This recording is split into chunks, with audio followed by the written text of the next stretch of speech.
भारत और पड़ोसी देशों के साथ इसके संबंध। भारत दक्षिण एशिया का सबसे बड़ा और महत्वपूर्ण देश है।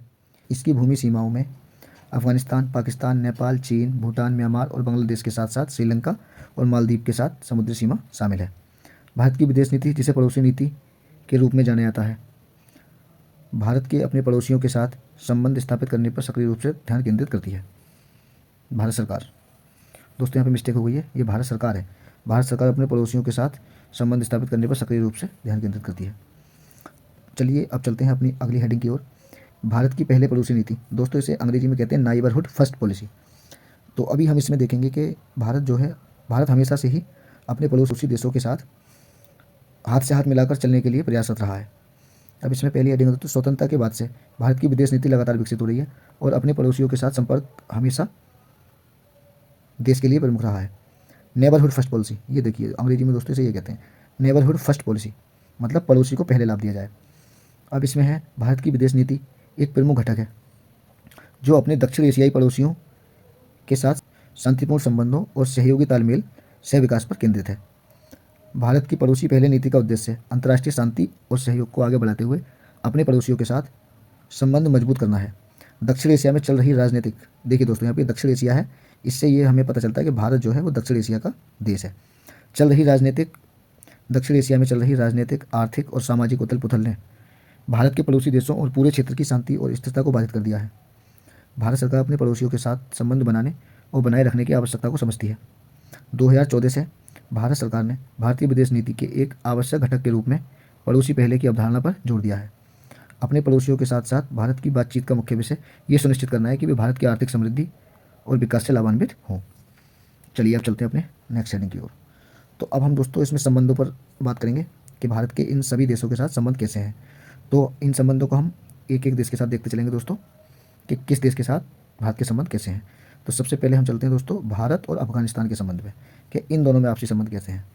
तो अभी हम पहला है भारत और अफगानिस्तान संबंध।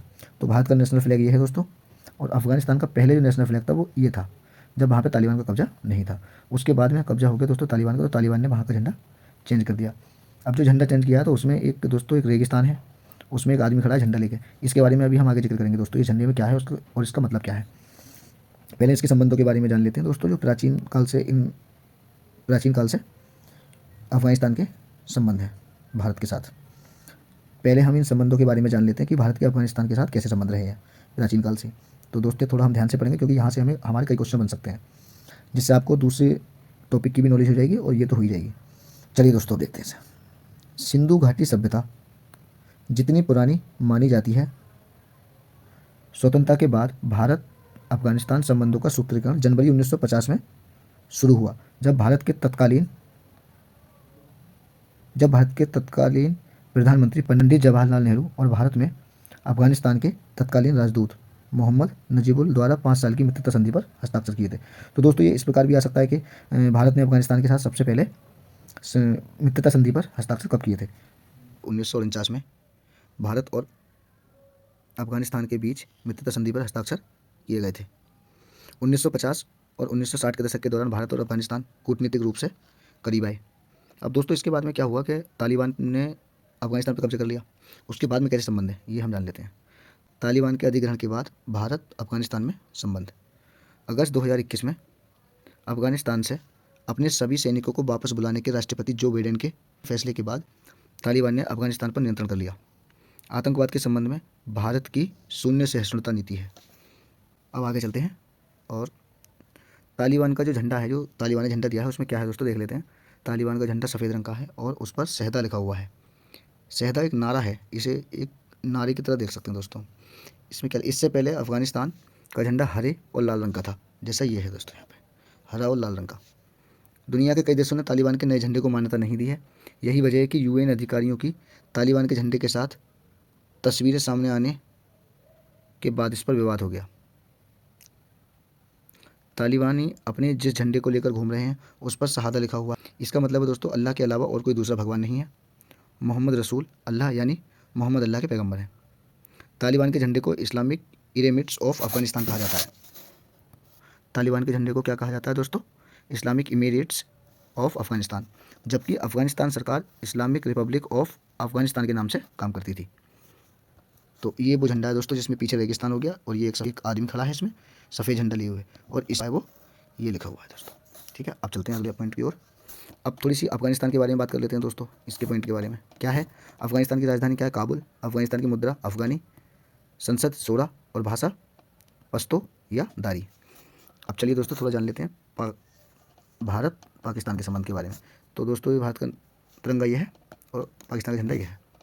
अब इसमें क्या है इसके बारे में थोड़ा जान लेते हैं। दोनों राष्ट्रों के बीच एक जटिल और मुख्य रूप से शत्रुतापूर्ण संबंध है जो कई ऐतिहासिक राजनीतिक घटनाओं में स्थापित है। विशेष रूप से अगस्त 1947 में ब्रिटिश भारत का विभाजन। भारत पाकिस्तान सीमा दुनिया की सबसे अधिक सैन्यकृत अंतर्राष्ट्रीय सीमाओं में से एक है। 1947 में ब्रिटिश भारत के विभाजन के बाद कश्मीर क्षेत्र पर क्षेत्रीय विवादों में 1947 और 1965 में 3 प्रमुख भारत पाकिस्तान युद्धों में से 2, साथ ही 1999 कारगिल युद्ध। और दोस्तों कारगिल युद्ध कब हुआ, 1999 में। ठीक है, 1965 में हुआ था, 1947 में हुआ था। तो 3 प्रमुख युद्ध में एक सीमित युद्ध का कारण बना। अब क्या अगला है दोस्तों, हालांकि भारत अपनी पड़ोसी पहले नीति के तहत पाकिस्तान के साथ सौहार्दपूर्ण संबंध चाहता है। भारत का निरंतर विचार है कि भारत और पाकिस्तान के बीच किसी भी विवाद का द्विपक्षीय और शांतिपूर्वक संबोधित किया जाना चाहिए। भारत अंतर्राष्ट्रीय सुरक्षा के मामलों से कोई समझौता नहीं करेगा और भारत की सुरक्षा और क्षेत्रीय अखंडता को कमजोर करने के सभी प्रयासों का मुकाबला करने के लिए मजबूत और निर्णायक कार्रवाई करेगा। अब दोस्तों पाकिस्तान के बारे में थोड़ा देख लेते हैं। पाकिस्तान की राजधानी इस्लामाबाद है, मुद्रा पाकिस्तानी रुपया, संसद नेशनल असेंबली और भाषा वहाँ की उर्दू। चलिए अब देख लेते हैं भारत और नेपाल के संबंध।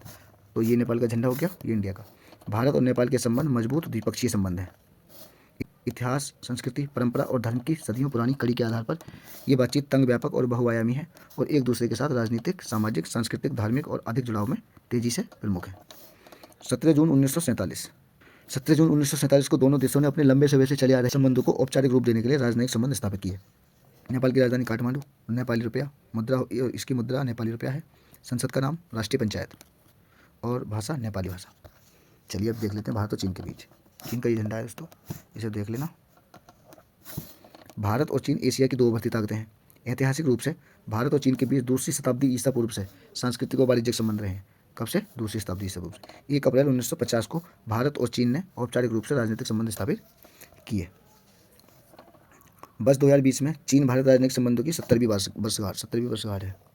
अगला है, भारत और चीन के बीच सीमा विवाद 1950 के दशक में हावी रहा। अंततः 1962 में दोनों देशों के बीच युद्ध हुआ। चीन ने सबसे पहले नॉर्थ ईस्ट फ्रंट एजेंसी नेफा, अब अरुणाचल प्रदेश और लद्दाख में इन क्षेत्रों को चीन के हिस्से के रूप में दर्शाते हुए मानचित्र जारी करके भारतीय क्षेत्र के बड़े हिस्से पर दावा करना शुरू किया था। तो नेफा की फुल फॉर्म आ जाती है दोस्तों, नेफा की क्या फुल फॉर्म है और कहाँ है, तो इसका नॉर्थ ईस्ट फ्रंटियर एजेंसी। 1956-57 में चीन ने अपनी सीमाओं का विस्तार किया और भारत के अक्साई क्षेत्र यानी कि लद्दाख में के माध्यम से 110 मील लंबी सड़क बनाई। भारत और चीन के बीच इस समय संबंध खराब होते जा रहे हैं। हिमालय क्षेत्र में अपनी विवादित सीमा के साथ 2 महान शक्तियां टकरा रही हैं। जून 2017 में भारत और चीन के बीच डोकलाम पठार पर एक सैन्य गतिरोध हुआ जो भारत और चीन और भूटान के बीच एक त्रिजंक्शन पर स्थित है। तो डोकलाम कहाँ स्थित है दोस्तों, भारत, चीन और भूटान के त्रिजंक्शन पर। अब चीन की राजधानी की बात करें तो दोस्तों बीजिंग यानी कि पीकिंग, मुद्रा युआन, संसद नेशनल पीपल्स ऑफ कांग्रेस और चीन की भाषा हो गई चीनी। अब भारत और भूटान के संबंध देख लेते हैं। भारत और भूटान के बीच आपसी विश्वास, मित्रता और समझ द्वारा चिन्हित एक अनूठा और दीर्घकालीन द्विपक्षीय संबंध है। भारत और भूटान ने 1968 में थिम्पू में एक भारतीय विशेष कार्यालय के निर्माण के साथ राजनयिक संबंध स्थापित किए। भारत और भूटान के बीच मैत्री और सहयोग की संधि पर 1949 में हस्ताक्षर किए गए, मैत्री और सहयोग की संधि पर, और फरवरी 2007 में इसमें संशोधन किया गया था। और इसमें अब आगे दोस्तों ये है 2018 में भारत और भूटान ने अपने आधिकारिक राजनयिक संबंधों की शुरुआत की स्वर्ण जयंती मनाई। ठीक है, अब आगे चलते हैं। 1960 के दशक की शुरुआत से जब भूटान ने अपनी पंचवर्षीय योजनाओं की स्थापना की, भारत ने भूटान के सामाजिक आर्थिक विकास को आर्थिक सहायता प्रदान की है। द्विपक्षीय आर्थिक सहयोग का मूल भूटान के साथ परस्पर लाभकारी पनबिजली योजना है। अब दोस्तों भूटान की राजधानी थिम्पू, मुद्रा गुलट्रम, संसद पार्लियामेंट, भूटान की भाषा जोंका। भारत और म्यांमार के बारे में देख लेते हैं दोस्तों। भारत और म्यांमार के बीच सामान्य ऐतिहासिक, जातीय, सांस्कृतिक और धार्मिक संबंधों पर आधारित है। भारत भगवान बुद्ध की जन्मभूमि होने के नाते म्यांमार के लोगों के लिए एक तीर्थ स्थान है।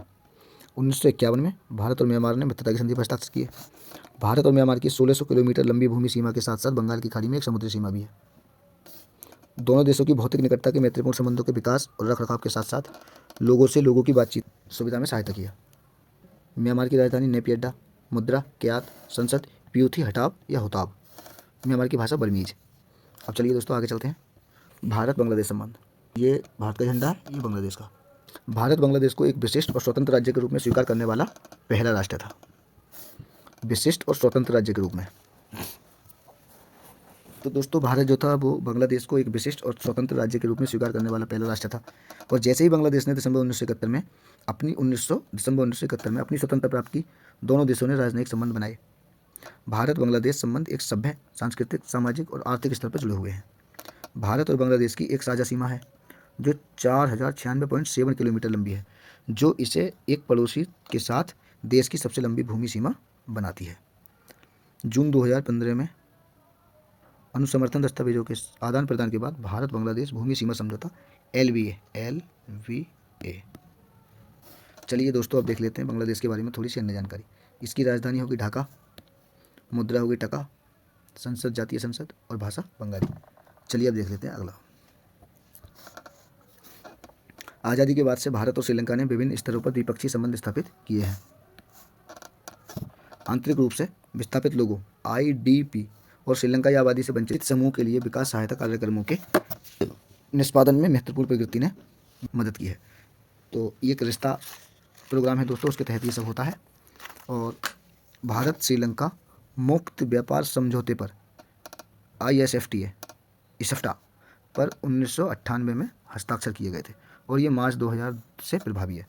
भारत और श्रीलंका के बीच मजबूत रक्षा साझेदारी है जो गहन प्रशिक्षण और सर्विस टू सर्विस लिंक पर आधारित है। भारत और श्रीलंका की सरकारें 19 नवंबर 1977 को नई दिल्ली में हस्ताक्षरित सांस्कृतिक सहयोग समझौता दोनों देशों के बीच आवधिक सांस्कृतिक आदान प्रदान कार्यक्रमों की नींव के रूप में कार्य करता है। चलिए और थोड़ा जान लेते हैं दोस्तों इसके बारे में। स्लाइनेक्स एक भारत श्रीलंका द्विपक्षीय समुद्री अभ्यास है। क्या है, कभी कभी दोस्तों क्वेश्चन आता है स्लाइनेक्स क्या है, तो आप बताएंगे वो समुद्री अभ्यास है, भारत और श्रीलंका के मध्य होता है, जिसका लक्ष्य रणनीतिक रूप से महत्वपूर्ण हिंद महासागर क्षेत्र में दो पड़ोसी देशों के बेड़े के बीच अंतर और आपसी समझ में सुधार करना है। चलिए अब श्रीलंका के बारे में देख लेते हैं। राजधानी कोलंबो, मुद्रा श्रीलंकाई रुपया, संसद पार्लियामेंट, भाषा सिंघवी तमिल। चलिए अब देख लेते हैं दोस्तों भारत मालदीव संबंध। भारत और मालदीव के प्राचीन जातीय, भाषाई, सांस्कृतिक और धार्मिक और वाणिज्यिक संबंध हैं और उनके संबंध घनिष्ठ, मैत्रीपूर्ण और बहुआयामी हैं। 1965 में भारत मालदीव की स्वतंत्रता के बाद उसके साथ राजनयिक संबंधों को मान्यता देने और स्थापित करने वाले पहले देशों में से एक था। दोस्तों जिस प्रकार भारत ने बांग्लादेश को सपोर्ट किया था उसी प्रकार इन्होंने मालदीव को भी किया था। 1972 में भारत ने 1980 में CDA मिशन और एक निवास उच्चायुक्त की स्थापना की। नवंबर 2004 में मालदीव ने नई दिल्ली में एक पूर्ण उच्चायुक्त की स्थापना की जो विदेशों में देश के केवल 4 राजनयिक पदों में से एक था। अब थोड़ा इसके बारे में जान लेते हैं दोस्तों। मालदीव की राजधानी माले, मुद्रा मालदीपियन रूपी, संसद मजलिस, भाषा दिहेबी। तो दोस्तों वीडियो पसंद आई हो तो लाइक और सब्सक्राइब कर लेना। थैंक यू दोस्तों।